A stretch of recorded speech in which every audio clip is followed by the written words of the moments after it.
Hey YouTube, Cultural Confederacy here. It's Wednesday, pipe and coffee in the hand as always. Let's get to the topic of the day, and that's this gun violence hearing happening in D.C., which this hearing shouldn't be taking place to begin with. Everything should be brought back to the state level.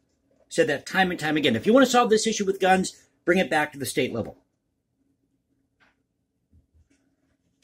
I made a comment on Salty Cracker's channel today because he was talking about this, I guess, hearing for... Trump put out this meme of his face on Mount Rushmore, which I think is funny because this is a state where I live, where Mount Rushmore is. So I thought that was funny. But this is just before they're going to have this hearing tomorrow about January 6th. And this is another one-take video, so if it's a train wreck, at this point I really don't care. But if you like the video, you know what to do. You can also catch me at Instagram, hashtag Jason Composes, or find me at Twitter, Cultural Confederacy at Twitter. So we're going to go to the New York Times, giving live updates on this hearing. Guns are more important than children. Uvalde mother laments to Congress. Kimberly Rubio urged lawmakers to implement gun control after her daughter Lexi was killed at Robb Elementary. 11-year-old survivor who smeared blood on herself and played dead told lawmakers that she doesn't want this to happen to others. Wow, she smeared blood on herself and played dead.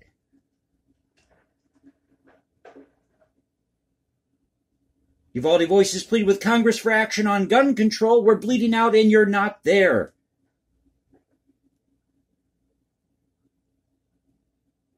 Kimberly Rubio, whose 10-year-old daughter, Lexi, was killed during the mass shooting at Robb Elementary School in Uvalde, Texas, pleaded with members of Congress on Wednesday to enact new gun control laws using her own fresh pain to demand action. Quote, we seek a ban on assault rifles. Well, any rifle can be used as an assault rifle. You know, you don't even have to use a gun to kill somebody. You don't have to shoot a gun to kill somebody. You can just hit him in the back of the head with the butt of a rifle or a gun. Do somebody in that way. A frying pan can be considered an assault weapon. Anything that you can use that can harm somebody is considered an assault weapon, which makes this hearing absolutely absurd.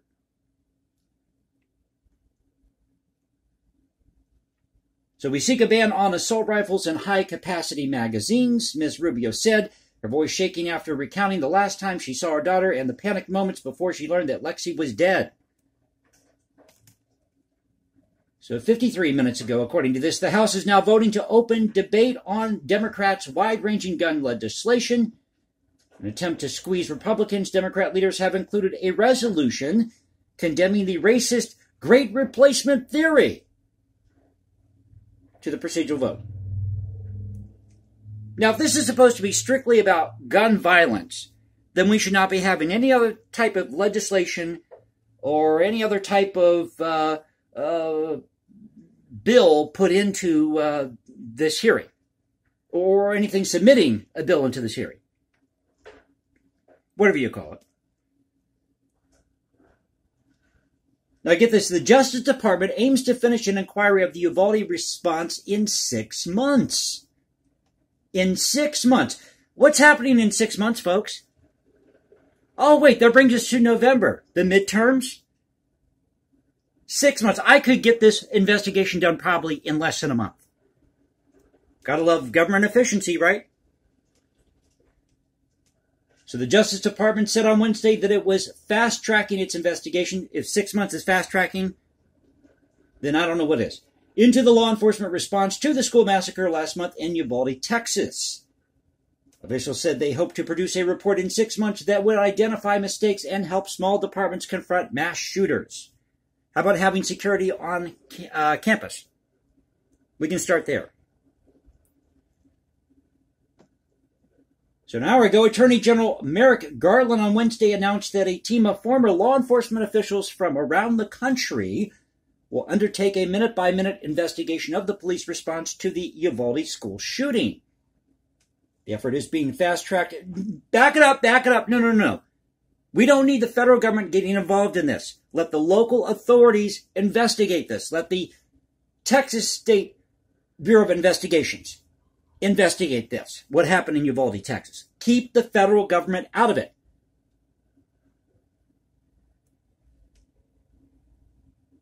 And Texas Mayor Don McLaughlin of Uvalde said he welcomed a Justice Department review, probably because he's being pressured to.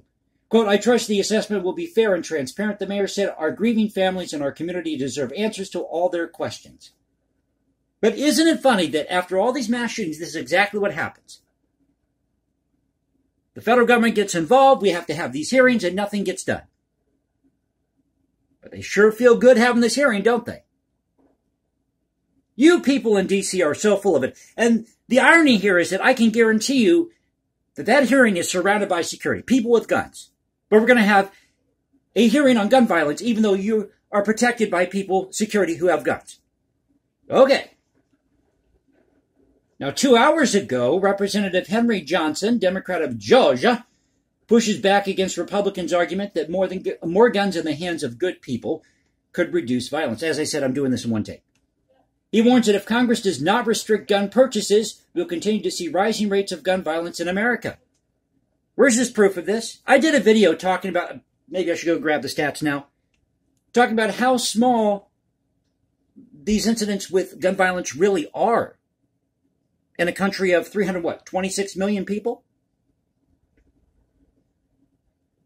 So in other words, these incidents involving guns are quite rare. And more people die from suicide from a gun than anything else. Can we have a hearing about knife violence? Automobile accidents? How many people have been intentionally run over by a car? Hit and run? Mob hits? Skip that part. Okay. About 2 hours ago, Representative Michael Cloud, Republican of Texas, said fatherlessness and broken homes are among the greatest causes of violent children. Citing several studies, he added, without specifying, that the government has promoted policies that continue to break down the home. Exactly. How about we have parents out there that teach their kids right and wrong, how to handle a gun, when to use a gun. Teach them that a gun is not a toy, and you always treat a gun as though it's loaded. That's what my uncle taught me, and I shot a 22 and a 12 gauge. 12 gauge has got a kick to it if you never shot a 12 gauge. First time I shot that sucker, I was like, whoa, I could feel it in my shoulder. Oh, here you go. Representative Alexandria OcasioCortez, Democrat of New York, noted that some gun manufacturers saw profits double in recent years. She called profit the one thing more important to lobbyists than the gun industry, than children and houses of faith, and said this is about bloody money. Let me back this up. Okay, so some gun manufacturers saw profits double in recent years. Well, why do you think that is? Representative Alexandria OcasioCortez. Because people want to protect themselves. She apparently has a short-term memory. Does she not remember what happened in 2020 with all these cities being burned to the ground? Oh, not by independent voters or Republicans or just the average Joe Schmo, but by these ultra-left activists who didn't get their way, so they thought they'd have a temper tantrum. I'm going to have a temper tantrum. Go have a temper tantrum. So this all happened 2 hours ago, according to this here. Across the Capitol, senators just emerged from a roughly hour-long meeting as they continue to negotiate a compromise over funding for increased mental health, school safety, and shoring up background checks, particularly for the prospective gun buyers under the age of 21. Well, aren't these checks and balances already in place regarding gun purchases? I mentioned in the one video where I gave some stats about, I forget what the name of that video is. Hey, sometimes that happens when you do these videos. You forget what the title of the videos you put out there. But I talked about some of the guidelines in my state. That we have an open carry state, and you have to have your gun on your seat in your vehicle in plain view at all times. And we have all the necessary federal officers or whatever that you need for training. You name it. That your gold card can't be issued if you don't pass the NCIS, is it? Which is the national database to see if you do qualify to have that gold card to carry a gun.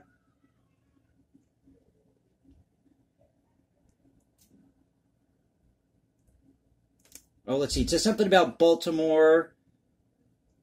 Oh, this is rich. Representative Kwesi Mfume. Kwesi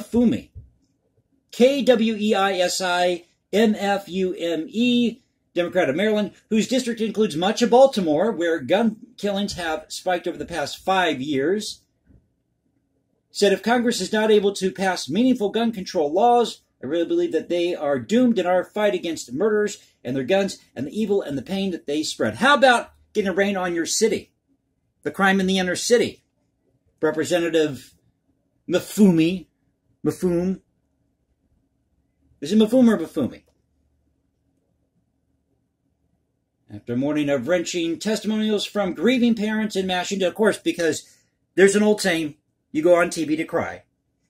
Well, that's what you do. You go on TV to cry. The second half of this hearing, where lawmakers are questioning expert witnesses, appears disconnected from what just unfolded in the same room. Lawmakers have retreated to their political corners, where they are now reiterating previously held and often repeated positions on guns. Of course, because Republicans and Democrats are never going to get along here. They're never going to see eye to eye. They never have. It's all about power. They don't want to admit to it, but I can guarantee not a one of them have done a damn thing to stop gun violence in D.C. or in these Democrat-run cities or districts.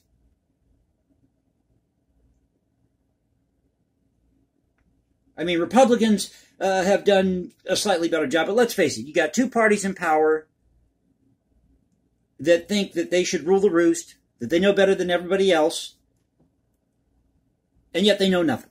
Know absolutely nothing. Knowing that he represents Silicon Valley, Representative Ro Khanna, Democrat of California, suggested that social media companies bear some responsibility for not stepping in when the gunman in Uvalde, Texas, posted pictures of his assault rifles on Instagram and messaged others about violence. Quote, it's crazy to me that you can have people under 18 talking about shootings and mass shootings, and these companies are taking no action, he said. Which reminds me of this headline I saw today regarding YouTube, which is starting to censor different reports out there, videos on behalf of the Biden administration. I thought this was all about free speech. I thought that's what we did here at YouTube, an exchange of ideas.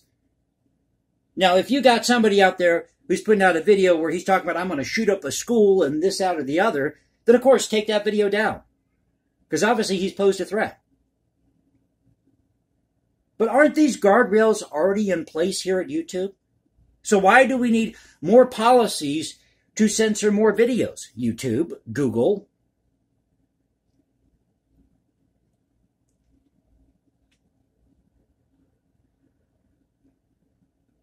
Several members of Congress, this was 3 hours ago, several members of Congress have referred to previous mass shootings that took place in their own district or state, such as the 2007 shooting at Virginia Tech and the shooting last month at a church in Laguna Woods, California. A sign of how many politicians have now had to grapple with a mass shooting close to home. And yet we have no answers about what really happened and went down with Uvalde, do we? Yeah, police wait for 40 minutes? Conflicting stories, they keep changing the timeline? Sounds to me, when you got all these, and I mentioned this before, you got all these mass shootings happening at such a rapid rate, that this is all being used as a ruse to drive some type of political agenda. Because mass shootings, they shouldn't be happening at all, but if they do happen, it should be a rare occurrence. I was reading somewhere, 200 mass shootings so far in 2022? Really? 200 mass shootings? But nobody knows what happened in Uvalde, Texas. Well, I don't know.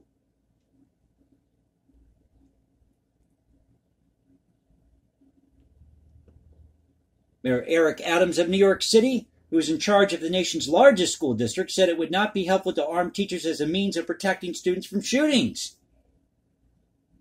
And one of the most violent, and I did a video mentioning some of the most violent schools in the country. Oh, this was a video over these BLM students suing this Confederate flag rally, Confederate flag rally or something like that, because they were told to turn their BLM shirts inside out. But this was going on during 2020, during all these riots.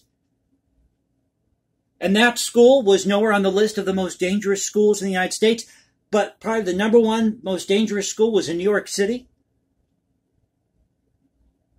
It was like John Bone, B-O-W-N-E, John Bone High School.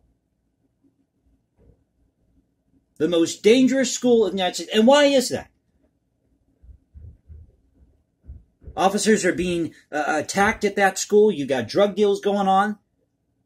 Things are pretty rough. It should have never gotten to that point. This goes to show you how effed up the public school system is.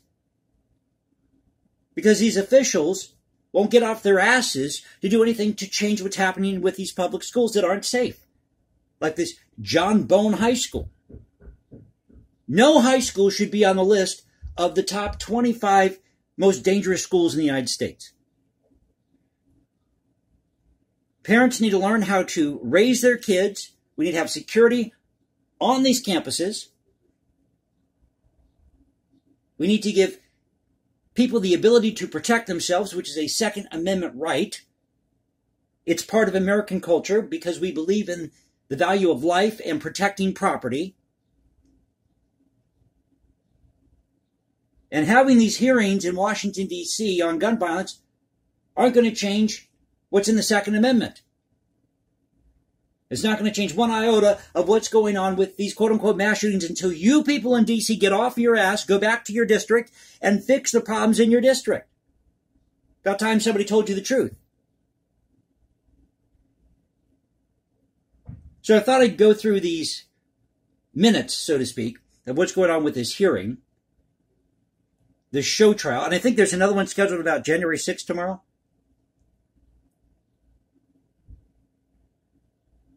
Can't wait to watch that. So I'll probably comment on that video tomorrow, or comment on that hearing and do a video about it. So I hope you enjoyed the video. As I said, another one-take type video today. If it's a train wreck, well, too bad. But thank you for letting me rant and share this with you. And you know what to do. Once again, you can follow me at Instagram, hashtag Jason Composes, or find me at Twitter, Cultural Confederacy Twitter.